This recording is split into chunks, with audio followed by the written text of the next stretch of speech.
Choo choo choo. 5, 4, 3, 2, 1. Welcome home.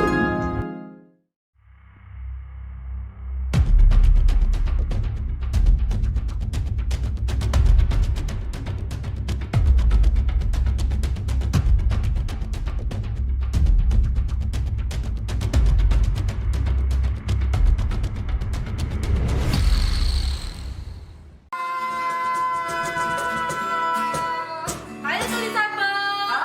Kembali lagi dengan Sofia di sini dan Vicky di sini. yes. Sebelum kita mendengarkan firman, kita akan memuji dan menyembah Tuhan. Yes. Kalau begitu, adik-adik, ayo bangkit berdiri. Yang masih di kamar, yang masih di mana-mana, ayo ajak, suruh duduk di sini. Kita mau sama-sama menyembah, memuji Tuhan dan menyembah Tuhan. Oke? Kalau Oke. gitu kita mau berdoa terlebih dahulu. Mari kita lipat tangan kita ke mata kita. Bapak, terima kasih Bapak untuk hari ini Bapak. Kami berkumpul Bapak bersama-sama Bapak untuk memuji dan menyembah Engkau Bapak. Biar setiap gerakan tarian Bapak yang kami berikan untuk Engkau Bapak itu menjadi persembahan yang harum bagimu Bapak. Terima kasih Tuhan Yesus untuk hari ini. Dalam nama Yesus, amin. Amin, amin. Musik.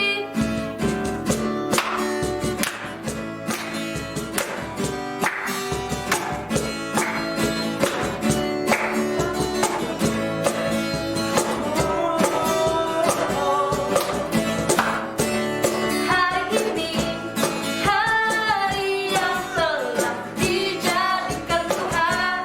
Mari kita bersuka. Katakan hari ini adik-adik.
kita untuk menyembah Dia. Amin. Bapak, terima kasih Bapak, benar Bapak. Terima kasih Bapak untuk anugerah-Mu Bapak. Terima kasih Bapak untuk pengorbanan-Mu Bapak di atas kayu salib. Sehingga kami memilih Bapak untuk mengikut Engkau Bapak. Untuk meninggalkan semua Bapak kehidupan lama kami dan berlari menuju Engkau Bapak. Amin. Terima kasih Bapak untuk Roh Kudus-Mu.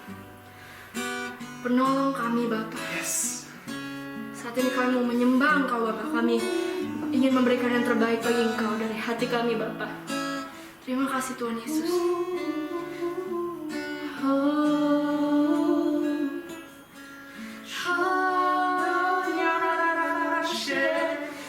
Mari kita bangkitkan roh kita adik-adik. Mari kita berbahasa roh. Yesus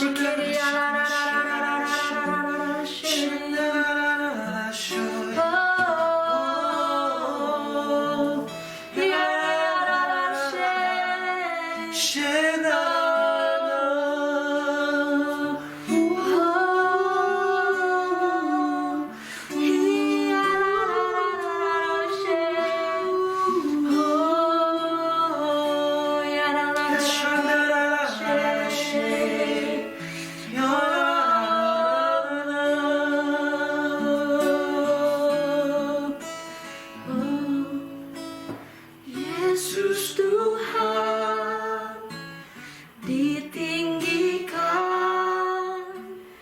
dimuliakan dan naik ke surga. Dia berikan Roh Kudus-Nya, menguatkan dan menolong selalu. Sungguh ku rindu bersekutu denganmu selamanya.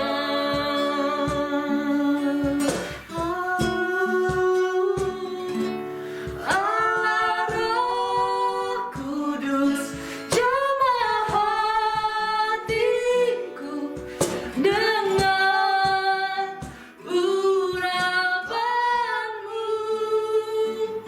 Rindu selalu dekat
God, you're so good. Say it again. Oh God, you're so good. You're so good to me. Sing it again. God, you're so good. God, you're so good. God, you're so good. Oh God, you're so good. You're so good to me.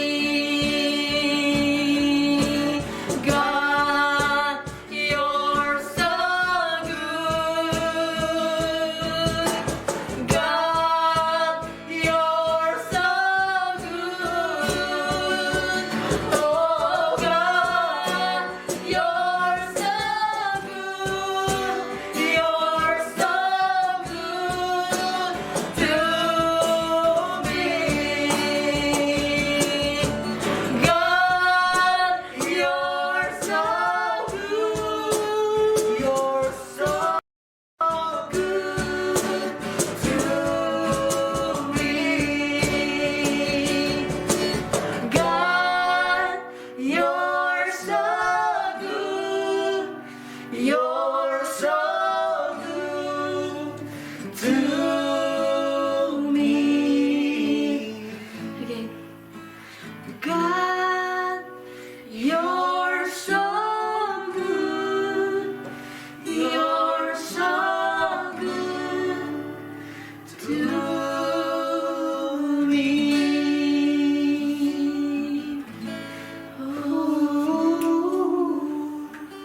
Benar Bapa, Kau baik Bapa. Kau memberikan Roh Kudus-Mu Bapa, sehingga kami dipenuhi dengan kuasa-Mu Bapa. Ketika kami pergi Bapa, kemanapun kami pergi, kami membawa kuasa-Mu Bapa. Kuasa yang sama, yang bekerja di dalam Yesus Bapa, yang Engkau berikan Roh Kudus-Mu Bapa kepadanya Bapa. Kuasa yang sama juga bekerja Bapa di dalam kami, sehingga ketika kami menumpangkan tangan, ketika kami berdoa Bapa, orang itu akan sembuh. Ketika kami mengusir setan Bapa, setan itu akan pergi Bapa. Terima kasih Bapa untuk kebaikan Engkau. Setelah ini kami ingin mendengarkan firman Engkau. Biar Roh Kudus-Mu juga menolong kami, memberikan kami pengertian, sehingga kami mengerti Engkau dengan benar. Terima kasih Tuhan Yesus untuk hari ini. Setiap yang percaya mengatakan amin.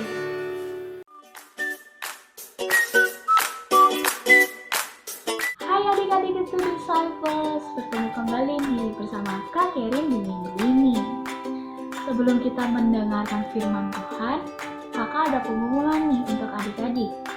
Yang pertama, di minggu ini ada teman kita loh yang berulang tahun, yaitu ada Vivian pada tanggal 1 November. Adik-adik jangan lupa ucapkan ya. Selanjutnya, sebelum kita mendengarkan firman Tuhan, kita siapkan terlebih dahulu catatan, alat tulis, Alkitab, dan hati yang siap ya adik-adik untuk mendengarkan firman Tuhan. Selamat mendengarkan adik-adik.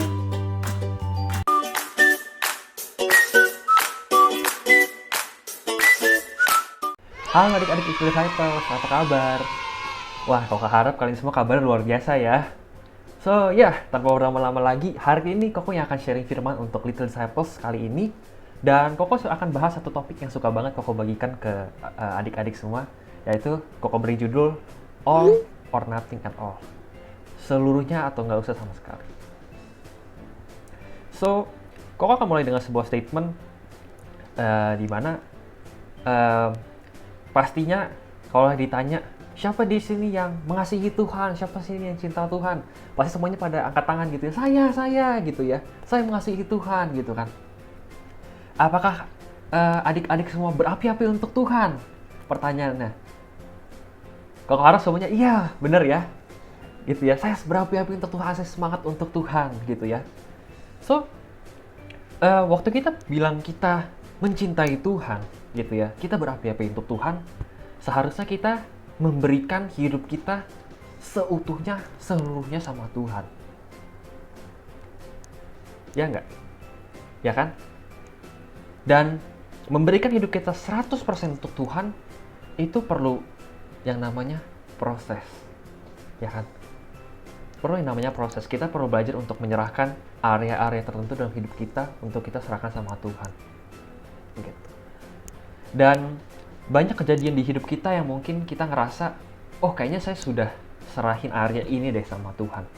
Tapi dengan berjalannya waktu, tanpa sadar, area-area tersebut kita ambil kembali. Kita nggak mau kasih atau nggak mau serahin sama Tuhan. Kita mulai ragu, Tuhan bekerja nggak ya di area ini? Tuhan bekerja nggak ya di area edukasi saya? Tuhan bekerja nggak ya di area keluarga saya? Kita mulai ragu dan kita mulai tarik kontrolnya balik kepada kita. Instead of kita serahin sama Tuhan. Padahal banyak kejadian di mana hal-hal tertentu terjadi dan kita ngerasa Tuhan kayaknya nggak bekerja deh. Padahal Tuhan hadir dan Dia bekerja. Tapi kita aja yang nggak sadar, kita yang sering nggak sadar. Kita sering nggak bisa lihat karena mungkin kita terlalu fokus dengan masalah kita, atau kita terlalu fokus dengan gunung yang ada di depan kita, sampai kita lupa Tuhan tuh bekerja juga lah. Koko percaya pasti adik-adik semua di sini pernah ngalamin masa-masa di mana merasa, oh kayaknya Tuhan nggak sama saya nih, Tuhan nggak lagi bekerja deh kayaknya. Seakan-akan kayaknya Tuhan ninggalin saya. Ada yang pernah ngerasain? Ada. Yang ada boleh tulis di kolom komentar ya. Gitu. Nah, itu wajar nggak sih kok? Wajar banget. Kenapa? Karena kita manusia, ya kan? Tapi kita perlu belajar untuk beriman sama Tuhan, ya kan? Banyak tokoh-tokoh di Alkitab yang imannya luar biasa gitu yang Koko mau bahas hari ini. Salah satunya adalah Bapak Abraham. Siapa yang nggak kenal Bapak Abraham? Ya kan? Pasti semuanya tahu ya Bapak Abraham ya. Pernah dengar ceritanya ya. So, Abraham, Tuhan panggil Abraham untuk keluar dari kampungnya dia, ya kan? Dari rumah papanya. Untuk keluar ke tanah perjanjian. Entah kemana perginya, ya kan? Tapi Abraham taat. Karena Abraham percaya sama Tuhan. Abraham beriman sama Tuhan. Lalu, iman Abraham diuji. Kapan sih? Salah satunya waktu Tuhan suruh Abraham mempersembahkan Ishak, anaknya. Kita buka sama-sama Kejadian 22 ayat pertama. Kita baca. Setelah semuanya itu, Allah mencoba Abraham. Ia berfirman kepadanya, Abraham, lalu sahutnya, iya Tuhan. Firman-Nya, ambillah anakmu yang tunggal itu yang kau kasihi, yakni Ishak. Pergilah ke tanah Moria, dan persembahkanlah dia di sana sebagai korban bakaran pada salah satu gunung yang akan kukatakan kepadamu. Keesokan harinya, pagi-pagi bangunlah Abraham. Ia memasang pelana keledainya dan memanggil 2 orang bujangga beserta Ishak anaknya. Ia membelah juga kayu untuk korban bakaran itu, lalu berangkatlah ia dan pergi ke tempat yang dikatakan Allah kepadanya. Ketika pada hari ketiga Abraham melayangkan pandangnya, kelihatanlah kepadanya tempat itu dari jauh. Ayat 5, kata Abraham kepada kedua bujangnya itu, tinggallah kamu di sini dengan keledai ini, aku beserta anak ini akan pergi ke sana. Kami akan sembahyang, sesudah itu kami kembali kepadamu. Lalu Abraham mengambil kayu untuk korban bakaran itu dan memikukannya ke atas bahu Ishak anaknya, sedang di tangannya dibawa api dan pisau. Demikianlah keduanya berjalan bersama-sama. Lalu berkatalah Ishak kepada Abraham ayahnya, Bapa, sahut Abraham, ya anakku, bertanyalah ia, di sini sudah ada api dan kayu, tetapi di manakah anak domba untuk korban bakaran itu? Sahut Abraham, Allah yang akan menyediakan anak domba untuk korban bakaran baginya anakku. Demikianlah keduanya berjalan bersama-sama. Sampailah mereka ke tempat yang dikatakan Allah kepadanya. Lalu Abraham mendirikan mezbah di situ. Disusunnya kayu, diikatnya Ishak anaknya itu, dan diletakkannya di mezbah itu di atas kayu api. Sesudah itu, Abraham mengulurkan tangannya, lalu mengambil pisau untuk menyembelih anaknya. Tetapi, berserulah malaikat Tuhan dari langit kepadanya, Abraham, Abraham. Sahutnya, ya Tuhan. Lalu ia berfirman, jangan bunuh anak itu dan jangan kau apa-apakan dia.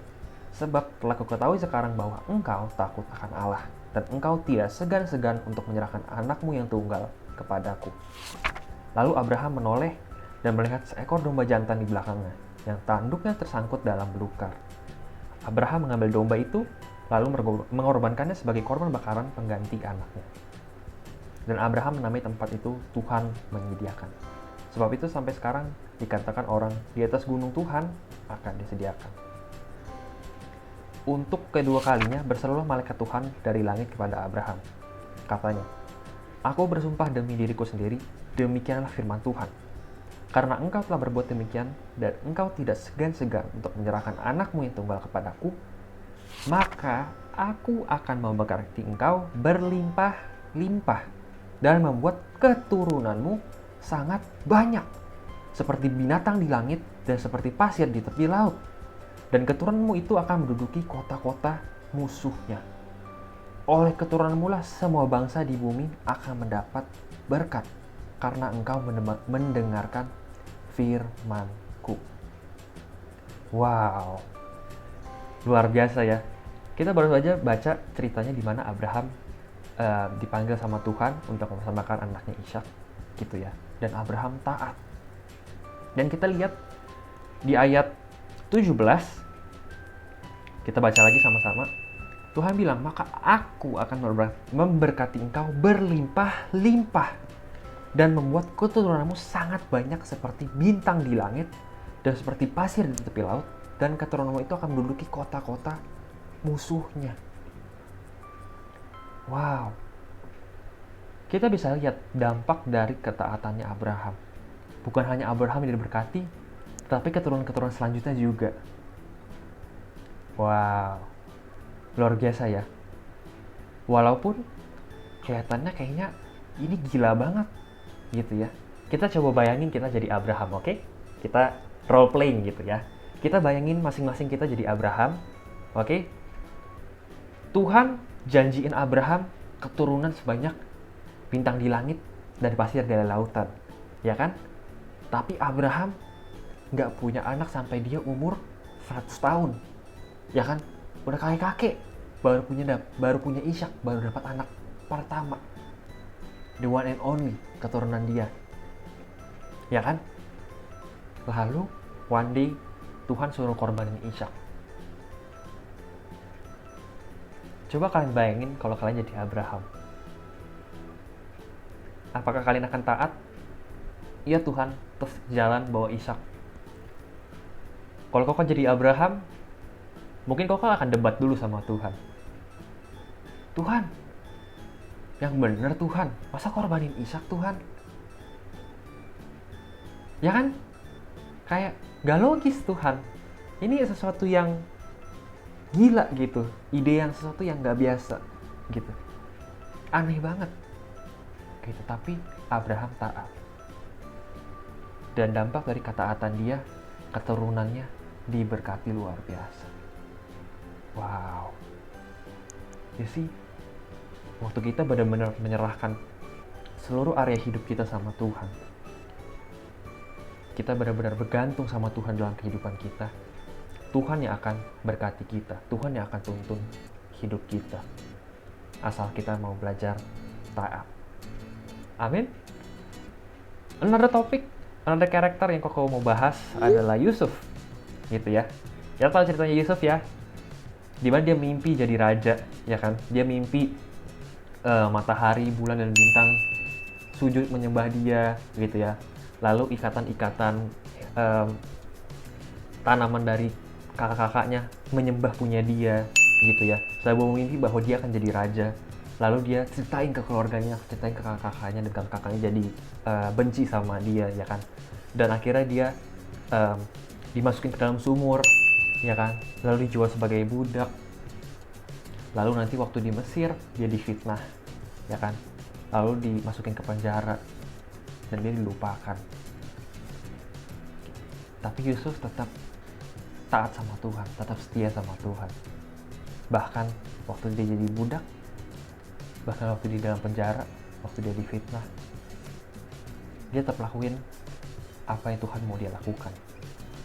Dia nggak keluar dari panggilan Tuhan kasih sama dia. Dan akhirnya one day dia jadi raja dan dia bisa membantu keluarganya, membantu bangsanya.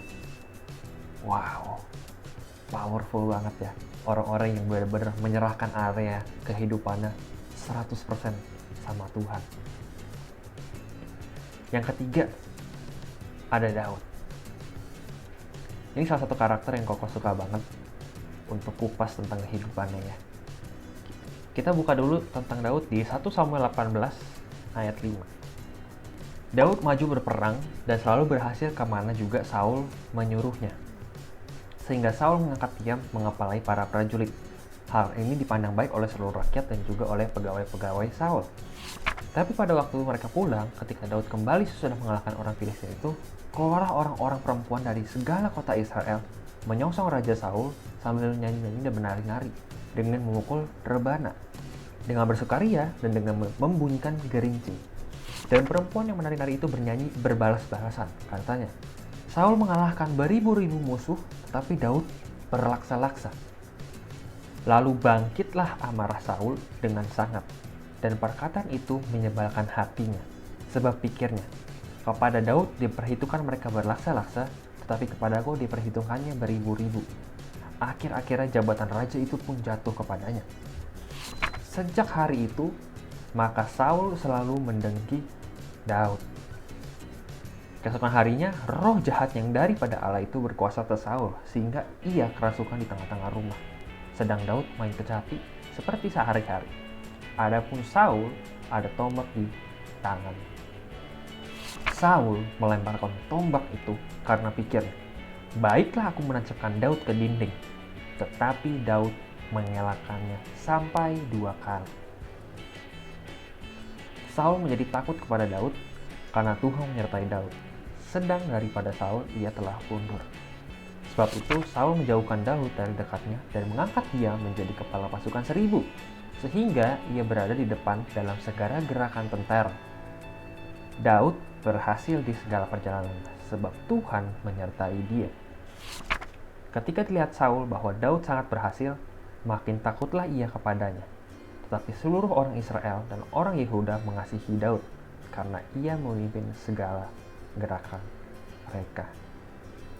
Oke, kita baru aja baca sebuah part kecil dari kehidupan Daud ya, di mana Daud main kecapi untuk Raja Saul, lalu Raja Saul mencoba untuk membunuh Daud dengan tombak 2 kali, tapi Daud berhasil lari, gitu ya.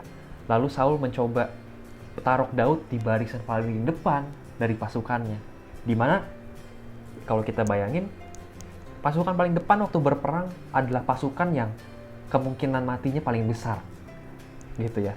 Jadi Raja Saul sengaja taruh Daud di barisan paling depan supaya apa? Supaya dia mikir bisa bunuh Daud, supaya Daud mati, karena dia benci sama Daud.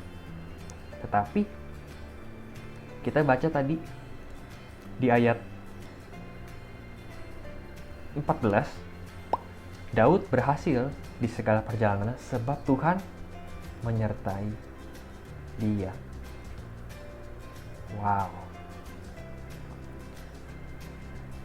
Jadi walaupun Raja Saul coba bunuh Daud, ya, coba untuk bunuh dia secara langsung, dilemparin tombak, ataupun secara tidak langsung, ditaruh di barisan paling depan dari pasukannya, tapi Tuhan tetap beserta dengan Daud. Wow. Another topik, kita buka di 1 Samuel 19 ayat 7-12. Amin. Yuk kita baca sama-sama. Lalu Yonatan memanggil Daud, dan Yonatan memberitahukan kepada segala perkataan itu. Yonatan membawa Daud kepada Saul, dan ia bekerja kepadanya seperti dahulu. Ketika perang pecah pula, maka majulah Daud dan berperang melawan orang Filistin. Ia menimbulkan kekalahan besar di antara mereka, sehingga mereka melarikan diri dari depannya. Tetapi roh jahatnya ada daripada Tuhan hingga kepada Saul, ketika ia duduk di rumahnya dengan tombak di tangan dan Daud sedang main kecapi. Lalu Saul berikhtiar menancapkan Daud ke dinding dengan tombaknya. Tetapi Daud mengelakkan tikam Saul, hingga Saul mengenai dinding dengan tombak itu. Sesudah itu Daud melarikan diri dan luputlah ia pada malam itu. Kemudian ayat 11, Saul mengirim orang-orang suruhan ke rumah Daud untuk mengamanatinya dan untuk membunuh dia pada waktu pagi. Tetapi Michal, istri Daud, memberitahukan kepadanya demikian, jika engkau tidak dapat melupakan dirimu pada malam ini, maka besok engkau akan dibunuh. Lalu Michal menurunkan Daud dari jendela, ia pergi melarikan diri dan luputlah ia. Jadi usaha Saul untuk membunuh Daud nggak selesai di tadi aja, masih berlanjut terus. Dia masih coba lempar tombak kepada Daud, mau tancepin ke tembok untuk bunuh Daud, ya. Dan waktu dia gagal, dia sampai suruh orang untuk bunuh Daud, gitu ya. Kita role play lagi, oke? Kita bayangin kita jadi Daud, ya kan? Kita punya raja yang kita benar-benar hormati, yang kita benar-benar respect, gitu ya. Tapi mereka nggak senang sama kita, dia nggak senang sama kita, gitu. Dan raja ini coba bunuh kita berkali-kali. Kita mau langsung dibunuh sama dia, ya kan? Lalu kita ditaruh di barisan paling depan, bahkan sampai kita diburu sama orang-orang suruhan. Segitu parahnya hidup Daud waktu itu. Setelah Daud lari, Daud punya 2 kali kesempatan untuk membunuh Saul in the future. Kita buka di 1 Samuel 24 ayat pertama.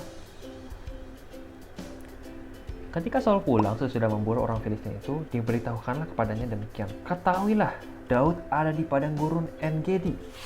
Kemudian Saul mengambil 3.000 orang yang terpilih dari seluruh orang Israel, lalu pergi mencari Daud dan orang-orangnya di gunung batu kambing hutan.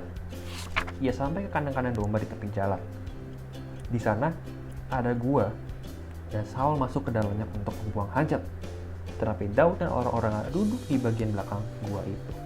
Lalu berkatalah orang-orangnya kepada Daud, telah tiba hari yang dikatakan Tuhan kepadamu, sesungguhnya aku menyerahkan musuhmu ke dalam tanganmu. Maka perbuatlah kepadanya apa yang kau pandang baik. Maka Daud bangun lalu memotong punca jubah Saul dengan diam-diam. Kemudian berdebar-debarlah hati Daud karena ia telah memotong punca Saul. Lalu berkatalah ia kepada orang-orang, dijauhkan Tuhanlah kiranya daripada aku untuk melakukan hal yang demikian kepada tuanku, kepada orang yang diurapi Tuhan, yakni menjamah dia, sebab dialah yang diurapi Tuhan. Daud mencegah orang-orangnya dengan perkataan itu. Ia tidak mengizinkan mereka bangkit menyerang Saul. Sementara itu Saul telah bangun, meninggalkan gua itu hendak melanjutkan perjalanan. Di sini kita bisa lihat Daud punya kesempatan untuk membunuh Saul waktu Saul lagi dalam gua, lagi pup, gitu ya. Tapi Daud nggak membunuh Saul. Kenapa sih? Karena Daud ngerti prinsip firman Tuhan. Dia tahu orang yang dipilih sama Tuhan gak bisa segampang itu aja disingkirkan, gak bisa segampang itu untuk disentuh, gitu. Dan dia bisa mencegah orang-orang yang ikut dia, orang-orang dalam gua itu, dimana orang-orang itu adalah penjahat, ya, orang-orang yang lari dari kota, untuk tidak menyerang Saul. Wow, luar biasa ya, benar-benar menjadi sebuah terang dan garam gitu dimanapun dia berada. Kesempatan kedua Daud membunuh Saul ada di 1 Samuel 26 gitu ya, ayat 1 sampai 11. Itu adik-adik boleh catat dan nanti baca sendiri ya. Gitu. Ini cerita di mana Daud ketemu gerombolan Saul lagi camping gitu ya, lagi mereka berjalan lalu mereka lagi tidur. Lalu Daud dapat kesempatan untuk samperin Saul untuk bisa bunuh dia, tapi dia nggak ambil lagi. Kenapa? Karena dia ngerti prinsip firman Tuhan yang tadi.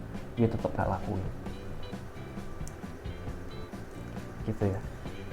Padahal kalau dipikir-pikir tadi Saul begitu jahat kayaknya sama Daud, ya kan?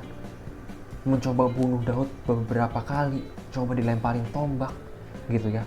Lalu ditaruh di barisan paling depan supaya Daud mati, ya kan? Lalu bayar orang suruhan untuk kejar Daud, untuk bunuh Daud. Wow.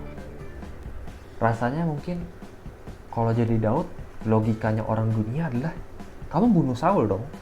supaya kamu nggak dikejar-kejar lagi hidupnya, supaya kamu tenang. Ya kan? Kan dia jahat sama kamu. Kan dia coba bunuh kamu. Tapi itu bukan yang Daud lakukan. Daud tetap tidak menyentuh Saul sama sekali. Kenapa? Karena dia tahu Saul adalah orang yang diurapi Tuhan, orang yang dipilih Tuhan. Jadi dari karakter-karakter ini kita bisa belajar betapa pentingnya kita untuk belajar setia sama Tuhan, walaupun dalam banyak kondisi atau kondisi tertentu kelihatannya sulit atau gak logis untuk tetap percaya sama Tuhan. Jadi penting untuk kita belajar menyerahkan diri kita sama Tuhan seluruhnya, gitu ya. Kita perlu belajar untuk beriman sama Tuhan, berserah sama Dia setiap hari. Gimana sih caranya kita beriman sama Tuhan? Gimana sih caranya kita beriman dalam Kristus? Gitu ya. Nomor 1 paling gampang. Adik-adik boleh catat ya. Nomor 1, baca firman Tuhan, baca Alkitab. Itu udah pasti. Kenapa? Kita buka di Roma 10 ayat 17. Roma 10 ayat 17, jadi iman timbul dari pendengaran dan pendengaran oleh firman Kristus. Ya sih? Tanpa firman tidak ada iman. Jadi waktu kita baca Alkitab, kita dapat remanya dan kita pegang firman itu dalam hati kita pegang rema itu dalam hati kita memiliki iman.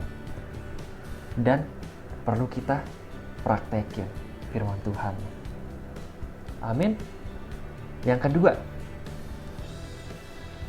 berdoa. Oke, berdoa bahasa roh itu udah sesuatu yang harus menjadi lifestyle kita sebagai orang Kristen selain baca firman Tuhan ya. Gitu. Karena melalui berbahasa roh kita bisa connect langsung sama Bapa kita di surga. Kita bisa ngobrol sama Bapa kita.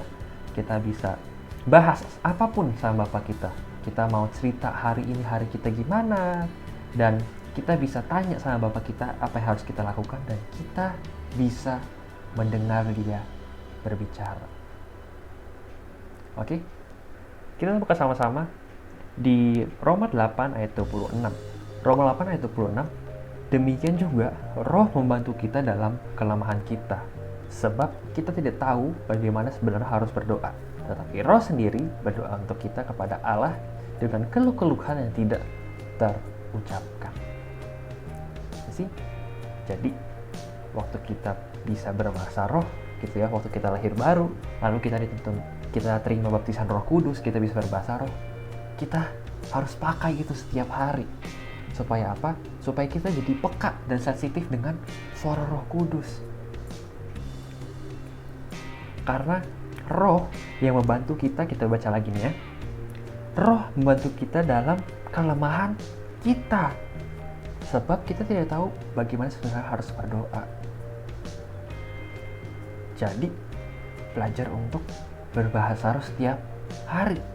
Gitu ya. Latih diri kita untuk konsisten berbahasa roh setiap hari. Gitu ya. 5 menit sehari, 10 menit sehari, dan pelan-pelan nanti dinaikin. Supaya apa? Supaya manusia roh kita bertumbuh. Ya kan? Supaya iman kita bertumbuh. Yang terakhir, bagaimana caranya kita mempunyai iman dalam Kristus? Pergi melayani. Ya kan? Amanat Agung Matius 28, 18-20, kita semua tahu ya, udah sering dengar. Gitu ya. Yesus berkata, kepadaku telah diberikan segala kuasa di surga dan di bumi, karena itu pergilah, jadikanlah semua bangsa muridku dan baptislah mereka dalam nama Bapa, Anak, dan Roh Kudus. Ajarlah mereka melakukan segala sesuatu yang telah kuperintahkan kepadamu, dan ketahuilah aku menyertai kamu senantiasa sampai pada akhir zaman. Jadi waktu kita tadi sudah baca firman Tuhan, sudah berbahasa roh, ya kita membangun manusia roh kita membangun iman kita dalam Tuhan, gitu ya. Penting juga untuk kita belajar pergi keluar pergi melayani, pergi menginjil. Kenapa? Waktu kita pergi keluar, kita baru bisa melihat potensi-potensi yang ada dalam diri kita bekerja. Kita baru bisa lihat, oh ternyata Tuhan bisa pakai saya begini ya, Tuhan bisa pakai saya begini ya. Kita baru bisa melihat mujizat Tuhan terjadi. Tapi kita harus belajar untuk keluar. Kalau kita nggak mau belajar untuk keluar, nggak akan ada yang terjadi. Kita nggak akan lihat mujizat Tuhan. Kita mungkin nggak akan sadar potensi yang luar biasa di dalam diri kita. Kenapa? Karena kita nggak keluar. Hidup kita ini selalu tentang pilihan. Gitu ya. Kamu hari ini mau ke gereja atau mau ke mall? Ya kan? Hari Minggu nih, hari libur. Kamu yang decide kan? Kamu yang putuskan. Hari ini saya mau ke gereja, saya mau beribadah, saya mau bersekutu dengan saudara-saudara saya di dalam Tuhan, atau saya mau pergi ke mall jalan-jalan. Lebih enak, lebih fun mungkin. Ya kan? Kita harus pilih. Sama. Dalam kehidupan kita semuanya tuh pasti kita harus pilih. Selalu harus pilih dari hati kita. Kamu mau pilih apa? Kamu mau pilih kehidupan atau mau pilih kematian? Ya kan? Kamu mau pilih kerajaan terang atau kerajaan gelap? Ya kan? Kamu mau pilih Yesus atau mau pilih uang? Semua tentang pilihan. Kita nggak bisa bilang, oh saya mau ikut Tuhan, saya mau serahin hidup saya untuk Tuhan, tapi gak mau semuanya deh, area ini aja buat Tuhan.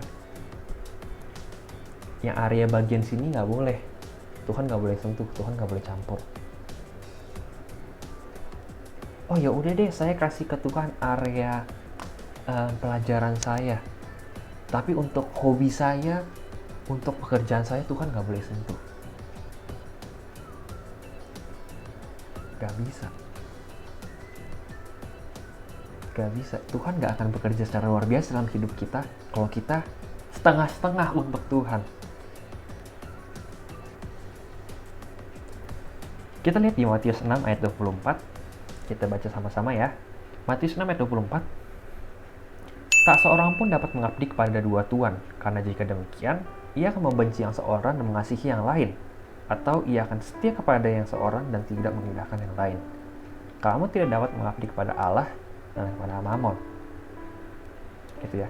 Di sini Yesus bilang, kamu nggak bisa sembah dua tuan. Kamu mau sembah Tuhan, tapi kamu juga mau sembah uang. Kamu mau ikut uang. Gak bisa. Kamu harus pilih salah satu. Gitu. Kamu nggak bisa bilang, oh saya mau hidup saya dipakai Tuhan luar biasa. Saya mau hidup saya diberkati. Tapi kamu nggak baca firman, kamu nggak berdoa, kamu nggak pergi keluar untuk menginjil.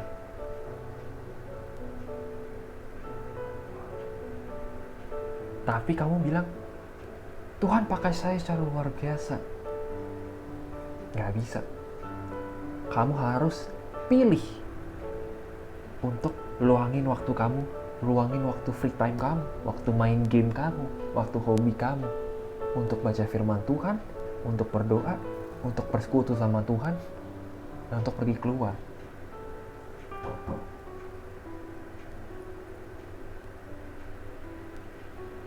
Pertanyaannya, mau nggak adik-adik kita belajar untuk setia dalam perkara-perkara kecil ini?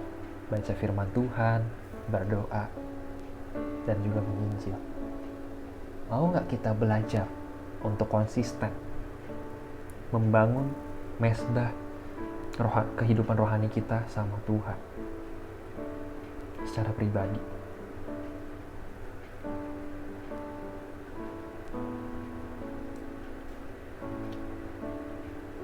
Masalahnya, banyak dari kita itu bukan gak bisa, tapi kita gak mau. Kita gak mau untuk serahkan hidup kita 100% sama Tuhan. Oh Tuhan, area edukasi saya gak apa-apa deh, tapi area hobi saya, waktu free time saya, Tuhan gak boleh ganggu. Waktu main game saya, Tuhan gak boleh ganggu.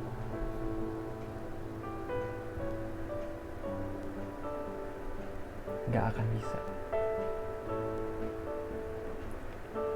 kita harus belajar menyerahkan area hidup kita seluruhnya sama Tuhan. Kita harus belajar serahin setiap area kehidupan kita sama Tuhan.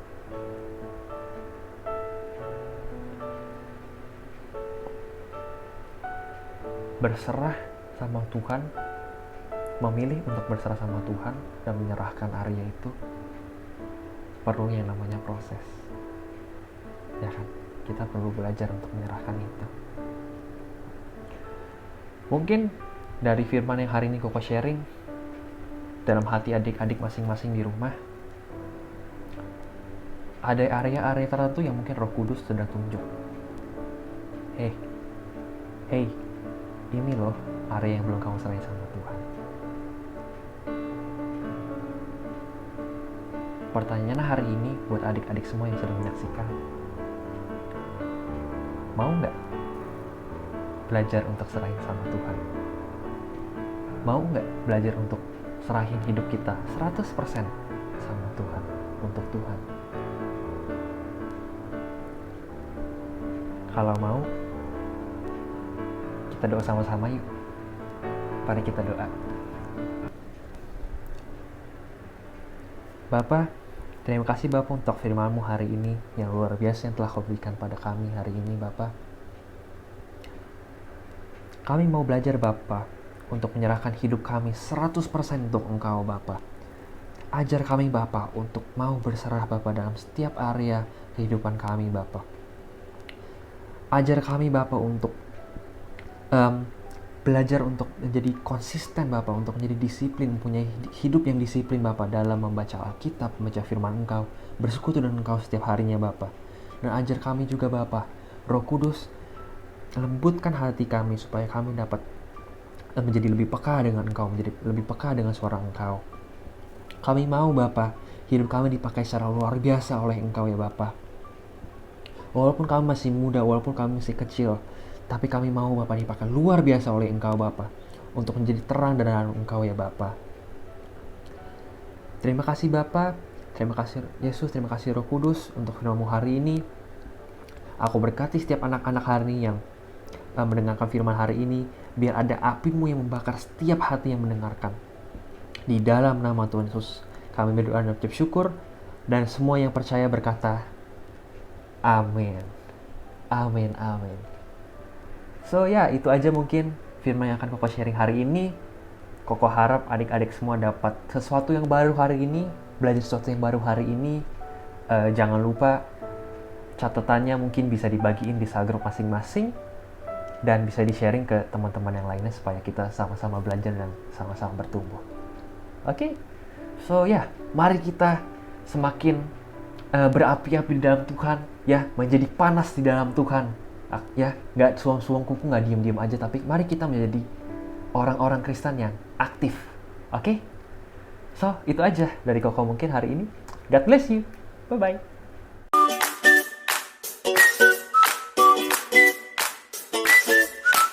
Halo adik-adik semua, gimana kabarnya nih? Pastinya sehat-sehat aja dong. Nah, pasti adik-adik udah denger firman yang di bagian Kotimi tadi. Kalau gitu, pasti adik-adik udah siap untuk menjawab pertanyaan dari activity minggu ini.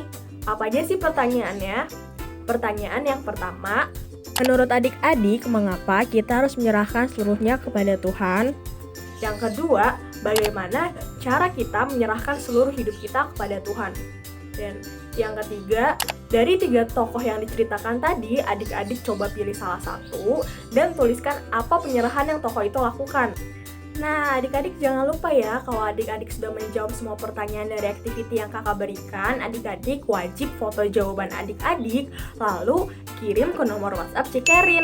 Kalau misalkan adik-adik lupa, adik-adik bisa lihat nomornya di kolom deskripsi di bawah ini. Oke, segitu dulu dari kakak, see you next week, bye-bye!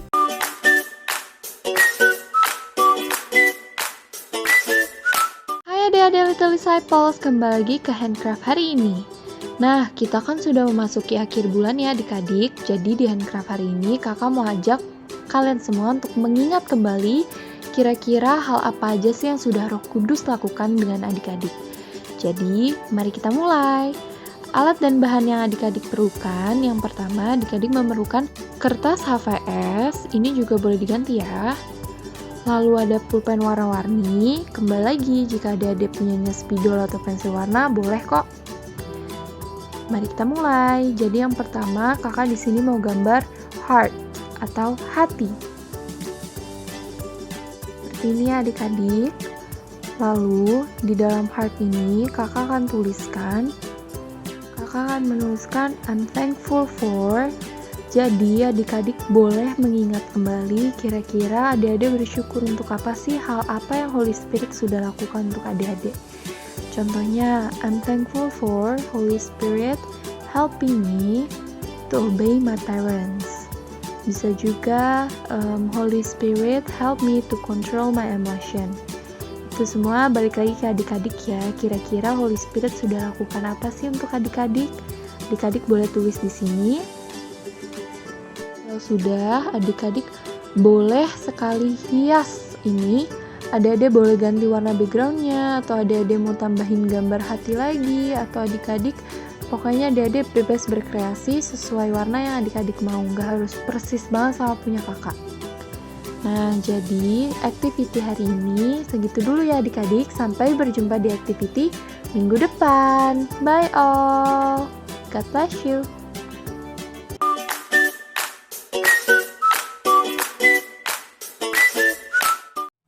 Hai adik-adik Little Disciples.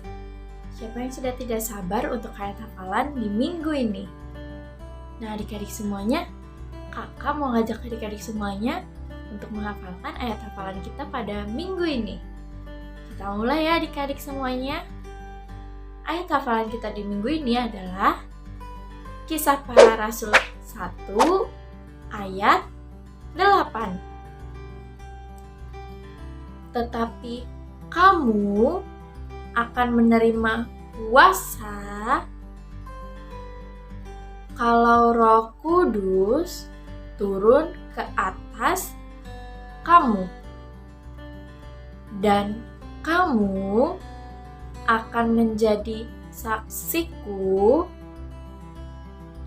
di Yerusalem dan di seluruh Yudea dan Samaria sampai ke ujung bumi. Kita ulangin lagi ya adik-adik, sekali lagi. Kisah Para Rasul 1 ayat 8. Tetapi kamu akan menerima kuasa kalau Roh Kudus turun ke atas kamu, dan kamu akan menjadi saksiku di Yerusalem dan di seluruh Yudea dan Samarinda sampai ke ujung bumi. Nah adik-adik semuanya, karena ayat hafalan kita sudah diperagakan di minggu ini, jangan lupa adik-adik hafalkan.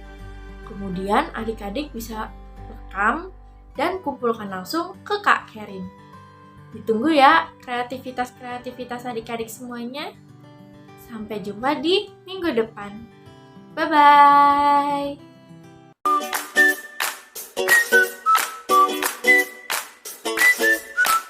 Hai adik-adik Little Disciples, bertemu kembali nih dengan Kak Kerin. Sebelum kita mengakhiri online service minggu ini, kakak ada beberapa pengumuman untuk adik-adik. Yang pertama, absensi dilakukan secara online ya, melalui kolom komentar dengan format nama besertakan domisili adik-adik berada. Yang kedua, setelah kita mendengarkan firman Tuhan, pastinya adik-adik merasa sangat terberkati. Nah, untuk activity-nya, adik-adik bisa untuk kumpulkan ke nomor Kak Kerin. Yang ketiga, kita ada doa revival jam 7:30 malam. Adik-adik jangan lupa ya. Yang keempat, hari Sabtu tanggal 6 November kita ada live service nih bersama Ni Xian. Sekian pengumuman dari Kak Kerin. Sampai bertemu minggu depan adik-adik. God bless you.